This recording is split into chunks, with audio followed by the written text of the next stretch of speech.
Alright, man, how do you get hyped before a gym session? Bro, I can lift all the weights in the world. I can never lift these fields, man. I miss you, pizza. Cups and loves and the roses. A few moments later. A lot of die, due to the streets. A lot of mamas cry, due to this heat. Purple got me high, don't wanna leave. See my daddy in heaven, he be the realest G. Ain't yo, I got she like my Tommy boss. I ain't no bossa, I let that Tommy boss. Make him say, Let's go! Yeah! Before a workout, I usually like to warm up. Well, most people do, but you know, I just think it's important to get the joints moving because it gets blood flowing, and when that happens, it makes sure that your joints, ligaments, and muscles all are receiving what they need to, so that in case anything does happen, you're much less likely to get injured. And I usually start going top down with my body, starting from the wrists, then the shoulders, and for the most part, I just move the joints. For the wrists, you can see the rotation stuff. I do the same with my shoulder, making sure that the rotator cuffs are really well done and worked. And then after that, I usually continue working the shoulders with some super light dumbbells and just doing some flies with them. Make sure that the shoulders engage some and that it just keeps it warm. And then as we move down, we're eventually gonna stretch out the back and do what we have to with that. I really like the whole twisty thing. It really adds a stretch to your muscles. It helps. You can really feel it, especially when you're tight. Loosening up helps you relax, and when you relax, you're much like it's easier to go through a workout because everything just feels better. It's the same principle with stress and just life. If you go through what you have to do relaxed, it's easier. Then after the whole back and core thing, we move into the hips, and there's multiple stretches on the ground that we can do. And this partner stretch I did with Min, it was really good for the hamstrings.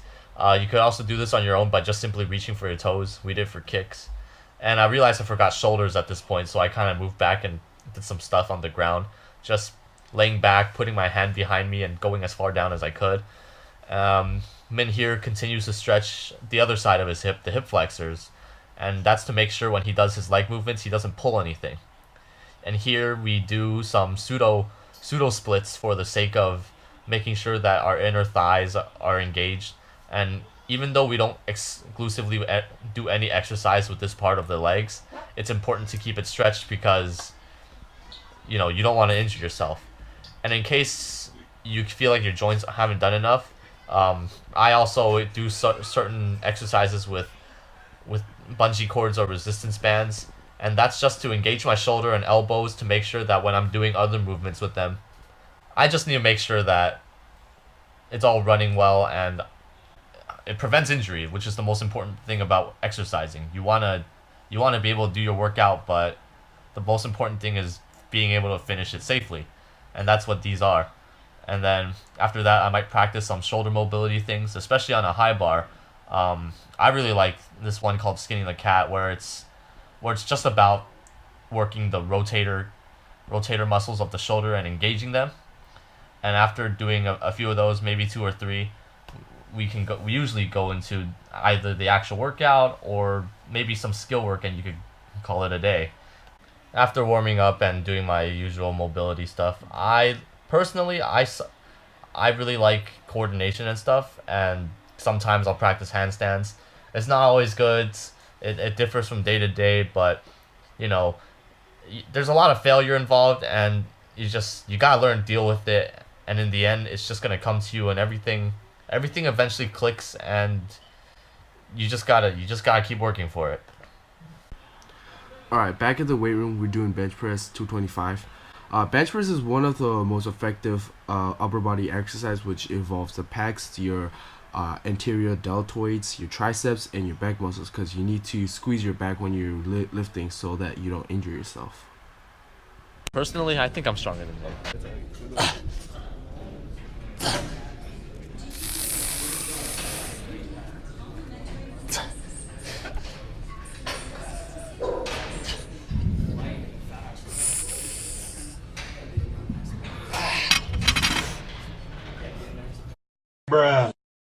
Alright, now we're doing front squats. Front squats are really effective leg movement just because it involves all the muscle, your core, your quads, your butt muscles, and your spinal erectors. And back squat, it's one of the most effective movement in total. It involves your butt muscle, your glutes, your quads, your hamstrings. You might be wondering when I actually deadlift in this leg day. Bro. Well, right now we're doing Romanian deadlift, which is different from normal deadlift because Romanian deadlift focuses a lot more on your butt and your hamstrings. And Romanian deadlift is really effective to build your butt if you want bigger butt. Alright, now we're working on dips, which is like the most effective way to train your triceps and your lower pectorals. After that, we're gonna do pull-ups for our back and our biceps. And after that, we're gonna work on incline press to work on your upper pectorals, but you use the dumbbell so that you work on the stabilizing muscles too. Then after that, we're going to work on dumbbell presses for your shoulders, and then we're gonna top it off with lunges so that you could build really beautiful quads. Alright, so I'll be showing you guys how to make honey soy chicken. This recipe is very healthy, it's delicious, and it's relatively easy to make. It's essentially a low-fat, low-carb, high-protein recipe. So of course, you're going to need chicken breast. Chicken breast is one of the healthier cuts of the chicken, and to prepare it, make sure that you wash it because you don't know what's going down in the slaughterhouse. So I have 48 ounces of chicken, and what I'm essentially doing is filleting them into 8-ounce slices. Now the flavor comes from the marinade, so the marinade is quite important. In order to make the marinade, we're going to need 2 tablespoons of olive oil, 1/4 cup of soy sauce, 1/2 cup of honey, 1/2 teaspoon of garlic powder, 1/2 teaspoon of salt, and 1/2 teaspoon of freshly ground black pepper. After you put all those ingredients together, just mix it up. Now this step is pretty self-explanatory. Just put the chicken breast into the marinade, and once the chicken breast is in the marinade, don't be afraid to start mixing it with your hands. Put your hands in there, start mixing the ingredients together. Make sure the flavors soak into the meat. Once that's done, saran wrap it and place it in the fridge for half an hour. Now it's time to prep the vegetables. A vegetable that I like in particular is bell pepper. So in order to prep them, we're going to need to cut the top and the bottom, and then we're going to gut the middle. The middle's full of seeds, so you don't really want to eat it. So cut it, slice through the middle, and open it up and just cut out the seeds. And once that's done, it should look like this. And then after that, what you want to do is slice them into little pieces, and it should look like this. And then once that's done, place it into a bowl and set it aside until you're ready to cook it. The next step in this recipe is to cook your carbs. A good carb to use in particular is brown rice because it's healthy, it's low in carbs, so it's a better option than white rice. So to start prepping it, what you want to do is wash it. A rule of thumb is to rinse it twice. So put water in there, start mixing it up, get the dirt to surface, and then rinse out the dirty water. And once they're done, repeat the process again. After that, it's time to cook the rice. Now another rule of thumb is to put at least 1 inch of water above the rice, so that way the rice isn't overcooked to where it's dry, and to where the rice isn't undercooked to where it's really sloppy and slushy. If you got a rice cooker, just put it into a rice cooker and press a few buttons and you're good to go. Now we're going to be cooking the vegetables. So what you want to do is put your pan on medium heat, put on some olive oil. We're using olive oil because it's healthier than canola oil. And basically dump all your bell peppers on the pan, put a little bit of sugar to help the caramelization process, and slowly mix it until it turns a little golden. While that's cooking, we're going to prepare the chicken breast.